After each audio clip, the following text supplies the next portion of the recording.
Hi and welcome back.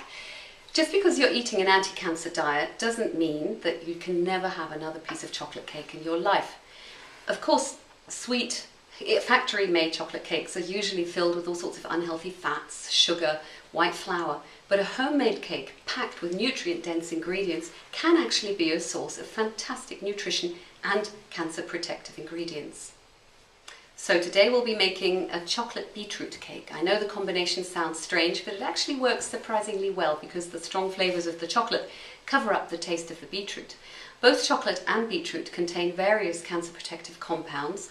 Chocolate contains procyanidins, which are thought to protect the cells from free radical damage, and beetroots as well contain various phytochemicals that are both anti-inflammatory, antioxidant, and help the liver detoxify the body. Let's take a quick look at the ingredients. We've got 2 tablespoons of olive oil and 2 of butter, a heaped teaspoon of baking powder, some acacia honey, which has a low glycemic impact and is therefore a healthier source of sweetener than sugar, 10 ounces or 300 grams of unseasoned cooked beetroot, a teaspoon of vanilla essence, 150 grams of dark chocolate, that's 5 ounces of dark chocolate broken into small pieces, at least 70% cocoa content, preferably more, and another 3 pieces for decoration, 4 eggs, 125 grams or 1½ cups of ground almonds, and 1 tablespoon of unsweetened cocoa.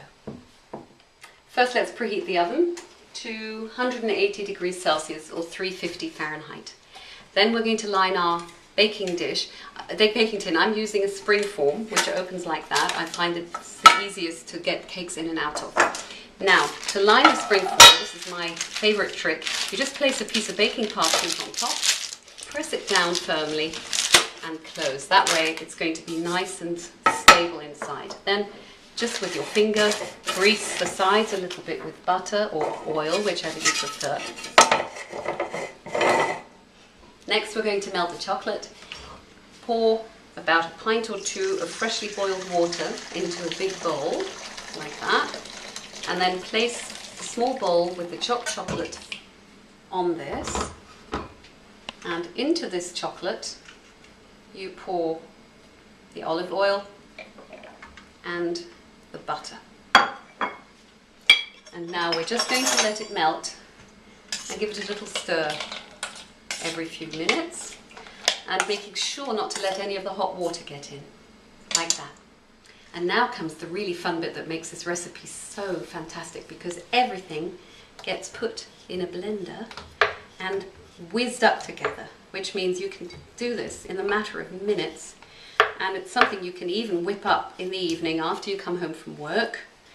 And when you've had a busy day and you really fancy a nice beetroot and chocolate cake for dessert. So I've chopped the beetroot in there. In go the eggs. 1, 2, 3, and 4.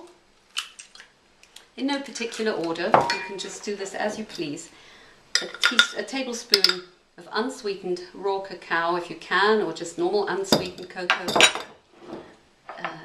A teaspoon of vanilla extract. Make sure it's real vanilla and not vanillin, which is a chemical. There we go.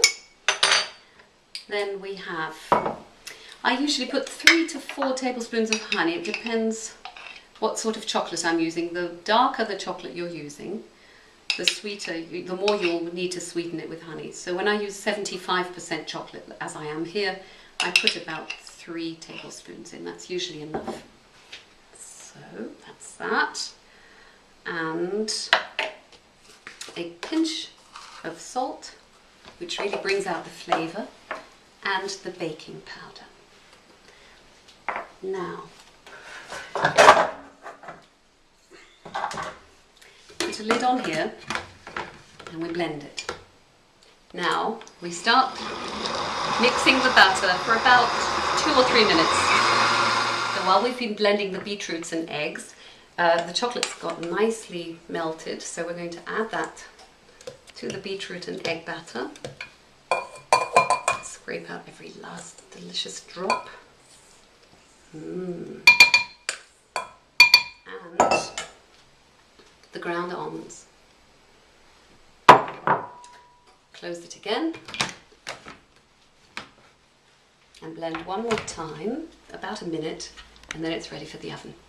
Once it's all blended into a nice smooth cream, we pour it into the prepared cake tin, like that.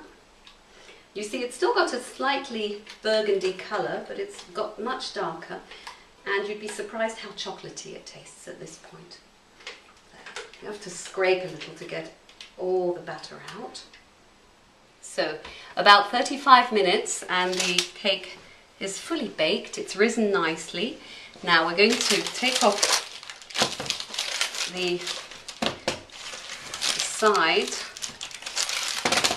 of the baking tin very gingerly. Ooh. I've taken off a little bit of the edge, but that's not a problem. Now, this is my favourite party trick. You place these last 3 pieces of chocolate on the hot cake and let them slowly melt. And then with the back of a spoon, you can spread them around and it's an instant chocolate icing. And then when they become too small to slide with your fingers, you slide them around with the back of a spoon. And then when the cake cools, this surface will harden. You'll have a nice shiny chocolate surface. Again, of course, use dark chocolate. And this cake will taste pretty intense, so you won't want to eat large pieces of it. It's not the sort of thing you would eat by the cake full. 1 piece is normally quite enough, and because it's so moist, it keeps for several days in the fridge. And the flavours actually get more intense as you store it. There you go, lovely icing. And now today I'm just going to scatter it with a few toasted almonds just around the edge. Do it while the chocolate's warm so that the nuts stick.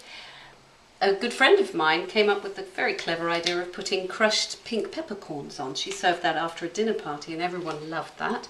You could also use toasted coconuts, grated coconuts or hazelnuts depending on your mood. There we go. Now you just let it cool for about an hour, hour and a half. So if you like the look of this recipe, you can look at some of my other recipes on my YouTube channel, which you can also subscribe to. And if you'd like more information about anti-cancer eating, why don't you go to my website, which is zestforlifediet.com. And if you want to contact me, you can do so by clicking the author tab. Do send me any questions or suggestions. I look forward to hearing from you.